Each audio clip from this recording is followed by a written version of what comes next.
Hello दोस्तों, आपका SSB class में स्वागत है। आज हम अपने परसेंटेज सीरीज का पार्ट 7 करेंगे। इससे पहले हमने परसेंटेज सीरीज के पार्ट 6 कर रखे हैं, जो ऊपर दिए गए आई बटन पे दिखा रखे हैं। ठीक है, अगर आपने हमारी पार्ट 6 अभी तक नहीं देखे हैं परसेंटेज के, तो ऊपर दिए गए आई बटन पे क्लिक करके हमारे पार्ट्स देखिए। ठीक है, फिर इस सीरीज पे आइएगा। तो चलिए हम शुरू करते हैं।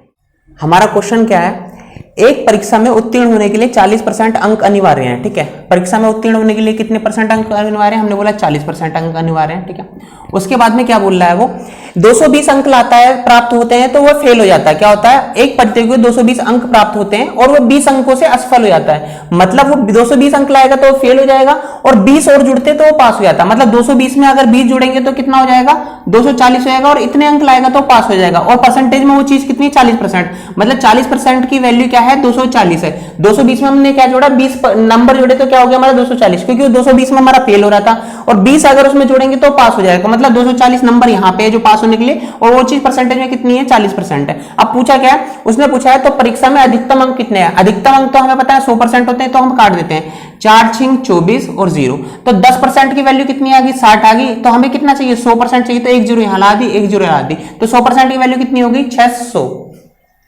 एक परीक्षा में सफल होने के लिए एक छात्र को 35% अंक चाहिए। सफल होने के लिए कितने चाहिए उसे, 35% अंक चाहिए। ठीक है, फिर क्या हुआ, उसे 200 अंक प्राप्त होते हैं तो वह 10 अंकों से असफल हो जाता है। मतलब 200 अंक जब प्राप्त हुए ना, तो उसे 10 अंक और चाहिए थे ताकि वो पास होए। ठीक है, तो 200 अंक में 10 अंक और कहीं चाहिए ताकि वो पास हुए, तो मतलब टोटल कितने अंक चाहिए उसे, 210 अंक चाहिए। ठीक है, अब आगे क्या पूछ रहा है, तो अधिकतम अंक याद करिए। मतलब आपको टोटल परसेंट याद करनी है, तो हम इसे काटते हैं किससे, 7 से। 7 पंजे 35 और 7 तियां 21। क्या आ गया हमारा, 5% की वैल्यू कितनी आ गई, 30 आ गई। और हमें यहाँ क्या बनाना है, हमें यहाँ 100% बनाना है, तो किससे गुणा करेंगे, हम यहाँ 20 से गुणा करेंगे। यहाँ भी किससे गुणा करेंगे, 20 से गुणा करेंगे। तो 20 तिया 60 और एक 0 पहले आ गई, तो 100% की वैल्यू क्या आ गई हमारी, 600 आ गई। अधिकतम अंक कितने हमारे, 600 है।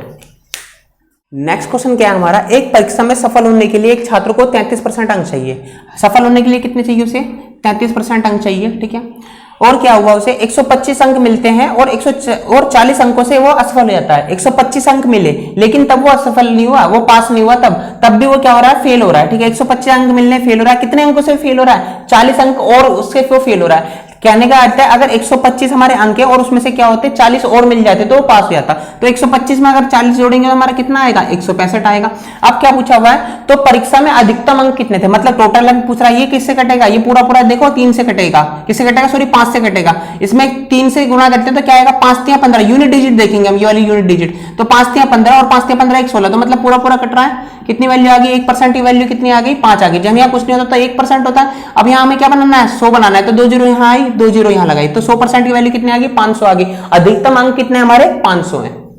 एक परीक्षा में एक छात्र को सफल होने के लिए 36% अंक चाहिए। कितने अंक चाहिए उसे, 36% अंक चाहिए पास होने के लिए। और आए कितने उसके, 190 अंक प्राप्त हुए और वो 35 अंकों से असफल हो गया।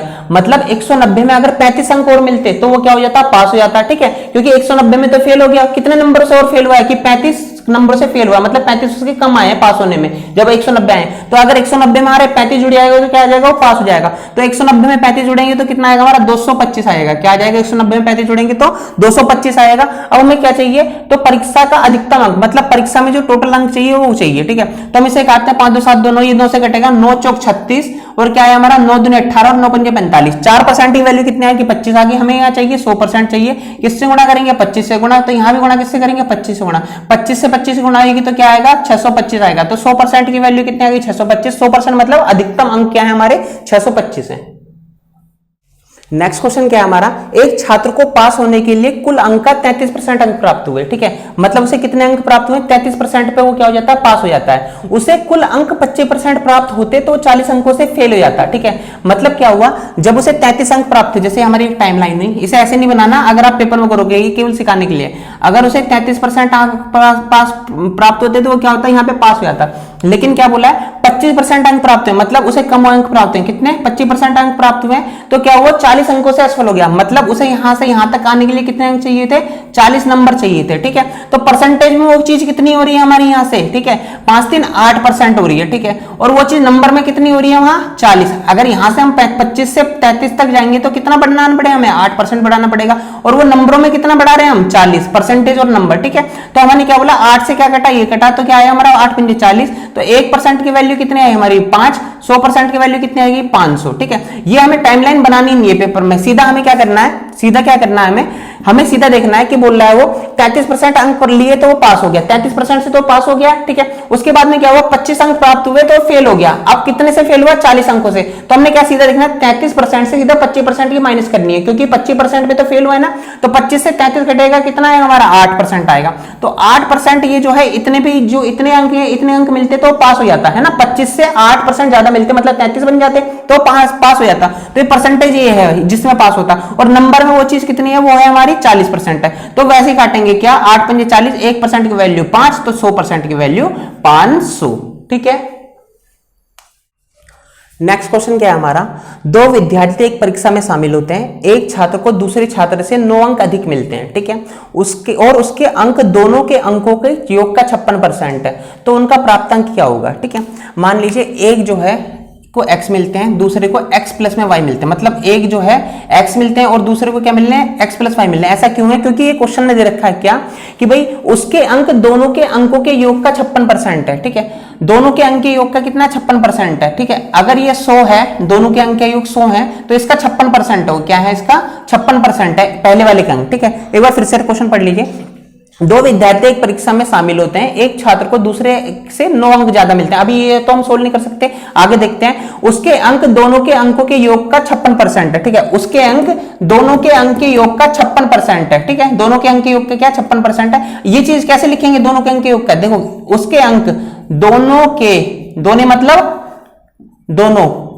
के अंक के योग का 56% है। क्या है, 56% है। तो हमने क्या बोला कि ये जो वैल्यू होती है, ये तो होती है x की, और x प्लस वाई की क्या होगी, यहां से जो परसेंटेज उतरेगी, परसेंटेज हटेगी तो क्या आएगा, यहां से नीचे क्या आएगा 100 आएगा। तो x प्लस वाई की वैल्यू होगी ये, तो हमें ये डायरेक्ट लिख सकते हैं। ठीक है, तो क्या बोला है, x के अंक x प्लस वाई के अंक के योग का, मतलब इन दोनों के योग का क्या 56% है, तो मतलब x की वैल्यू क्या आएगी हमारी 56 आएगी, और x प्लस वाई की क्या आएगी 100 आएगी। ये बात समझ में आई, ये हम डायरेक्ट लिख सकते हैं, x के अंक x प्लस वाई के अंक के योग का 56% है, तो हम इसे मिटा दे रहे हैं। ठीक है, अब ये देखिए कटेगा हमारा, किससे काटते हैं हम, 4 से काटते हैं, तो 25 आ गया, और 4 कम 4 4 16 आ गया, 14 और 25 आ गया। अब आगे क्या बोल रहा है कि भाई एक छात्र दूसरे से 9 अंक अधिक लाता है। ठीक है, अब मुझे बताइए, अगर एक के अंक x हैं तो दूसरे के क्या होंगे, 25 हैं टोटल के, तो दूसरे के क्या होंगे हमारे, तो 6 5 11, मतलब दूसरे के कितने हमारे 11 हैं। x किसके हैं 14, ठीक है, और y के क्या होंगे फिर हमारे 11 होंगे। ठीक है, अब यही चीज पूछ रखी है, 9 जो दिया हुआ क्या दिया हुआ है,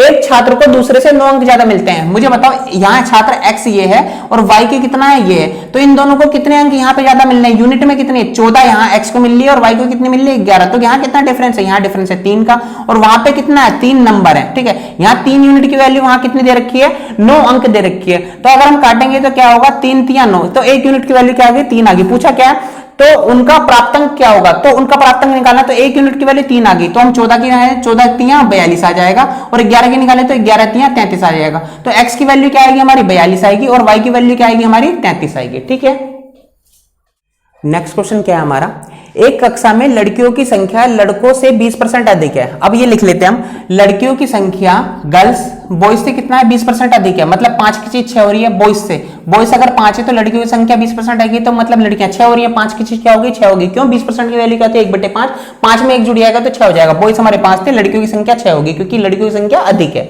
आगे क्या बोल रहा है, कक्षा में कुल छात्र जो है 66 है। ठीक है, अब मुझे बताओ यहाँ पर कुल कितना है यूनिट में, 6 5 11, यहाँ पे क्या है 11 है, वहां पे कितने 66 है, तो एक की वैल्यू क्या आ गई हमारी 6 आ गई है। तो अगर इसे निकाले तो 6 6 36 हो जाएगा, और इसे निकालें तो 6 5 30 हो जाएगा। तो गर्ल्स कितनी हमारी 36, बॉयज कितने हैं 30 है। अब आगे क्या पूछ रहा है, आगे पूछ रहा है यदि कक्षा में 4 लड़कियां आ जाएं और लड़के तथा लड़कियों का योग बताओ। कक्षा में कितनी लड़कियां हैं 4 लड़कियां, मतलब पहले 36 थी तो अब कितना हो जाएंगे हमारी 40 हो जाएंगी। क्या हो जाएंगी 40, क्योंकि इसमें क्या जुड़ जाएगा, ये 4 लड़कियां जुड़ जाएंगी। ठीक है, लड़कियां इसमें तो जुड़ेगी, लड़कों में तो नहीं जुड़ेगी, तो यहाँ क्या आ गया हमारा 40 आ गया। अब पूछ कर रहा है लड़के और लड़कियों का परसेंटेज पूछा, मतलब 40/30 पूछ रहा है, सॉरी 30/40 पूछ रहा है, क्योंकि लड़के और लड़कियों का पूछ रहा है ना, तो लड़के कितने हैं 30 है, और लड़कियां कितनी हमारी 40 है। ये कटेगा कितना, ये 0 से 0 कटा, रेशियो कितना आ गया हमारा 3 और 4 का रेशियो आ गया। ठीक है, दो संख्या का अनुपात 5:4 है। हमने बोला दो संख्या का अनुपात 5:4 हो गया, ये 5 हो गया, ये 4 हो गया। आगे क्या बोल रखा है, यदि पहली संख्या का 40% 12 है, ठीक है,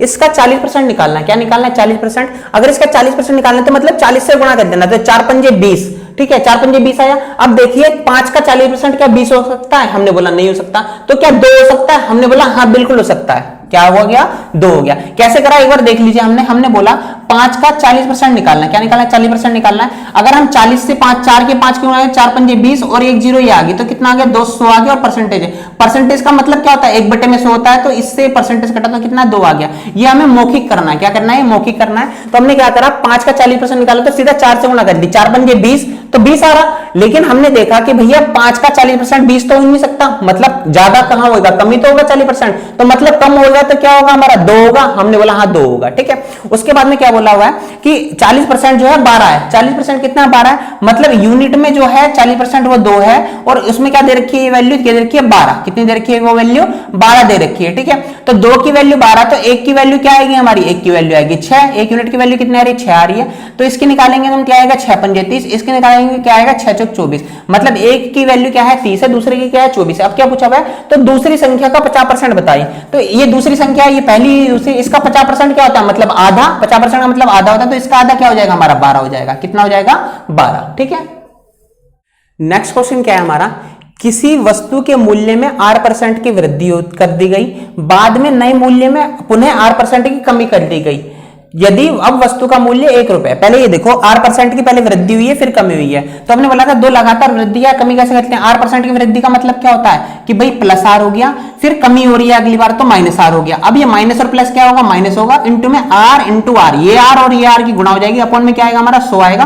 और ये टोटल क्या होता है? ये पूरा किसमें होता है? परसेंटेज में होता है। देखिए इस R से ये R कटा है, तो ये कितना आ गया? माइनस R² अपॉन में 100। ठीक है, ये क्या आ गया हमारा? माइनस R² अपॉन में 100% आ गया। ठीक है, अब आगे क्या बोल रहा है? यदि अब वस्तु का मूल्य 1 रुपए है, ठीक है, ये तो हमारा कम हुआ मूल्य है कि भैया R² अपॉन में 100 का कमी हो जाएगी, लेकिन कमी किससे होगी? 100 से होगी। किससे होगी कमी? 100 से। तो 100 में R² अपॉन में 100 को क्या कर देंगे? माइनस कर देंगे। ये भी 100% है ना, क्योंकि टोटल वैल्यू क्या होती है हमारी? 100% होती है। तो ये हमने बोला परसेंटेज हमने बाहर ला दिया, क्योंकि ये भी 100% है, ये भी माइनस R² अपॉन में 100 था, तो ये आ गया हमारा। 100 से इसकी गुणा होगी तो क्या आएगा हमारा? यहाँ पे आएगा 1000।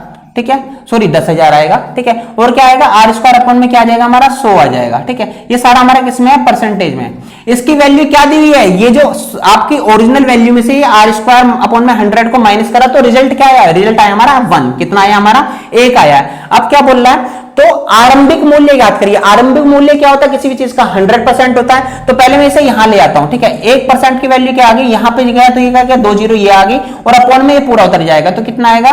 4 जीरो माइनस में R²। अब देखिए आरंभिक मूल्य क्या 1% होता है? हमने बोला नहीं। कितना होता है? 100% होता है। तो इसमें 2 जीरो लगाएंगे यहां भी, तो इधर 2 जीरो लाए तो उधर भी 2 जीरो लाएंगे, तो ऊपर 2 जीरो फिर ला दी। तो आंसर क्या है हमारा? 10,000 अपॉन में 10,000 माइनस में R²। ठीक है, नेक्स्ट क्वेश्चन क्या है हमारा? नेक्स्ट क्वेश्चन है यदि राजधानी शताब्दी से 16 से 2/3% धीमी है तो, ठीक है, राजधानी किससे? शताब्दी से। पहले जैसे देखिए 16 से 2/3% होता क्या है? 1/6 होता है। मतलब 6 में क्या हो जाएगा? 1 की कमी हो जाएगी, तो मतलब 5 हो जाएगा। अब मुझे बताएं 6 कौन सा और 5 कौन सा है? क्या बोला? राजधानी शताब्दी से धीमी है। ठीक है, शताब्दी से धीमी मतलब शताब्दी क्या होगी हमारी? 6 होगी, और राजधानी क्या होगी हमारी? 5 होगी, क्योंकि 16 से 2/3 की वैल्यू क्या होती है? 1/6 होती है, तो ये 6 हो जाएगा, और वो दूसरा वाला क्या हो जाएगा? 5 हो जाएगा। ठीक है, अब उसके बाद क्या पूछा है? तो शताब्दी राजधानी से कितने प्रतिशत तेज होगी? ठीक है, क्या? तो शताब्दी राजधानी से, ठीक है, शताब्दी राजधानी से जो भी जिससे भी बोला जाता है वो नीचे आता है, और कितने परसेंट का अंतर आ रहा है? 1 का। ठीक है, 1/5 की वैल्यू क्या होती है परसेंटेज में? 20% होती है, तो हमारा आंसर कितना आ गया? 20% आ गया। नेक्स्ट क्वेश्चन क्या है हमारा? नेक्स्ट क्वेश्चन है खाद्य तेल के मूल्य में 25% की वृद्धि होती है। अपने बजट को बनाए रखने के लिए सुषमा इस तेल के उपभोग को 20% कम कर देती है। खाद्य तेल के कारण व्यय में कितने प्रतिशत की वृद्धि हुई? देखिए इस क्वेश्चन को हमने क्या करा था? हमने बोला था कि 2 चीज होती है, मूल्य, ठीक है, और उसमें क्या होता है? खपत की गुणा होती है, तो क्या आता है हमारा? खर्च या व्यय आता है। ठीक है, इंग्लिश में लिखेंगे तो मूल्य को क्या बोलते हैं? प्राइस बोलते हैं। ठीक है, खपत को क्या बोलेंगे हम? खपत को बोलेंगे क्वांटिटी। क्या बोलेंगे? क्वांटिटी। ठीक है, और उसके बाद में खर्च को क्या बोलेंगे? ये बोलेंगे हम एक्सपेंडिचर बोलेंगे। अगर हमने बोला था प्राइस और क्वांटिटी में अगर 2 लगातार वृद्धि या कमी हो रही है, तो हम क्या लगाते हैं? वाला फॉर्मूला लाते हैं, एक्स प्लस में वाई वाला। ठीक है, कौन सा लाते हैं? एक्स प्लस में वाई प्लस में एक्स इंटू वाई अपॉन में 100। ठीक है, अगर इन दोनों में हो रही होती है, इसमें नहीं बोल रहा, इन दोनों का ही जो आता है एडिशन या सब्सट्रैक्शन करके ये आता है। ठीक है, तो हमने बोला प्लस माइनस माइनस माइनस ये लाएंगे। क्यों? अगर कहीं वृद्धि हो रही है तो प्लस लाएंगे, कहीं कमी हो रही है तो माइनस लगेंगे, ठीक है। फिर इन दोनों की गुणा करके वो आएगा, अगर प्लस माइनस है तो माइनस आएगा और माइनस माइनस है तो प्लस आएगा, ठीक है। अब इस क्वेश्चन को देख लेते हैं, क्या बोल रहा है, पहले 25% की वृद्धि हो रही है, किसमें हो रही है, उसके मूल्य में, तो मूल्य में 25% की वृद्धि तो प्लस 25 लिख दिया। आगे क्या बोल रहा है, उपभोग में उसके 20% की कमी आ रही है, तो मतलब ये क्या आ जाएगा, माइनस 20 आ जाएगा। अब माइनस और प्लस क्या होता है, माइनस होता है, 25 गुणा में 20 अपॉन में क्या आएगा हमारा 100 आएगा, ठीक है। 25 दूनी 50 मतलब 500 अपॉन में 100 तो क्या आएगा 5 आएगा, और 5 25 में से 5 जाएगा तो कितना आएगा हमारा 5 आएगा। अब ये दोनों कट जाएगा तो क्या आएगा हमारा 0% की क्या आई कमी या वृद्धि हुई है, ठीक है। नेक्स्ट क्वेश्चन क्या है हमारा, नेक्स्ट क्वेश्चन है हमारा दो संख्याओं का अनुपात 4 और 5 है। हमने बोला दो संख्या का अनुपात कितना है 4 और 5 है।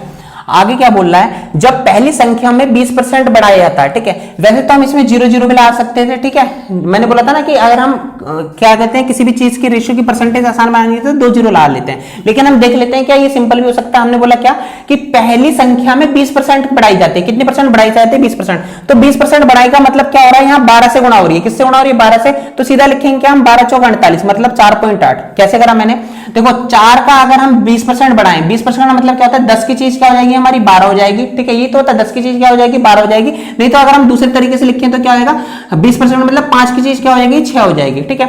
अगर हम 6 से 4 को गुणा करें तो 6 चौक 24 अपॉन में क्या आएगा 5 आएगा। इससे गुणा करें तो 5 चौक 20 और 5 अट्ठे 40, ये देखो यही आ रहा है ना हमारा। अगर दूसरे तरीके से बताएं हमने तो हमने क्या करा है, इस जो अगर यहाँ पे 12% की वृद्धि मतलब 20% की वृद्धि हो रही है तो सीधा 12 से गुणा कर देंगे, क्योंकि 20% का मतलब कोई चीज 100 की चीज क्या बन रही थी 120 बन रही थी। देखिए इसका मतलब यही तो होता है कि जो 100 की चीज थी 120 हो रही थी, ठीक है। तो हमने ये 2 0 तो पहले काट दी और क्या करा सीधा 12 चौक 48 करा, और हमने बोला 4 की चीज देखो 48 तो नहीं बन सकती, तो कितने बनेगी 4.8 मतलब पॉइंट की वृद्धि हो रही है। तो ये चीज को हटाना सारी चीजों को, ठीक है, सीधा मौखिक करना। अगर किसी चीज में 20% की वृद्धि हो रही है तो आपको गुणा करनी है 20 से, ठीक है। किससे, सॉरी 20 से नहीं, किससे करनी है 12 से। अगर इसमें 20% की कमी हो रही थी तो किससे गुणा करते हैं हम 8 से। किससे करते हैं 8 से, क्योंकि 10 में 2 की कमी होती है 8 हो जाता, और 10 में 2 बढ़ जाता तो 12 हो जाता। फिर से बोलता हूं मैं, एक दूसरा बोलता हूं कि अगर हमारी 60% की कमी होती है, कितने परसेंट की 60% की कमी होती है 4 में, तो हम क्या बोलते हैं, हम किससे गुणा करते हैं 4 से गुणा करते हैं। किससे गुणा करते हैं 60 से 4 से, क्योंकि 10 में 60% की कमी हो रही है मतलब 6 की कमी हो रही है, तो किससे गुणा करते हैं 4 से। और वही चीज बोलता है अगर 10 में 60% बढ़ जाता तो मतलब किससे गुणा करते हैं हम 16 से, ठीक है। ये यहां तक बात समझ में आई। अब आगे क्या बोल रहा है दूसरी संख्या में 20% घटाई जाती है। देखो इसमें 20% घटा दिया, कितना घटाइए 20%, तो 20% का मतलब इसमें किससे गुणा आएगी 8 से, तो 8 पंजे 40 आ गया, ठीक है। तो अब ये पॉइंट से हटा तो यहाँ 0 आ गया, ये पॉइंट हटाया तो यहाँ 0 आएगा। ये काटते हैं हम, किससे काटेंगे 4 से काट लेते हैं, 8 से काट लेते हैं, 8 6 48 और 8 पंजे 40, ठीक है। तो रेशियो कितना आ गया हमारा 6:5 पूछा क्या हमारा। तो अब दोनों संख्या का अनुपात मतलब नया अनुपात बनाना है तो क्या आएगा हमारा 6:5, ठीक है।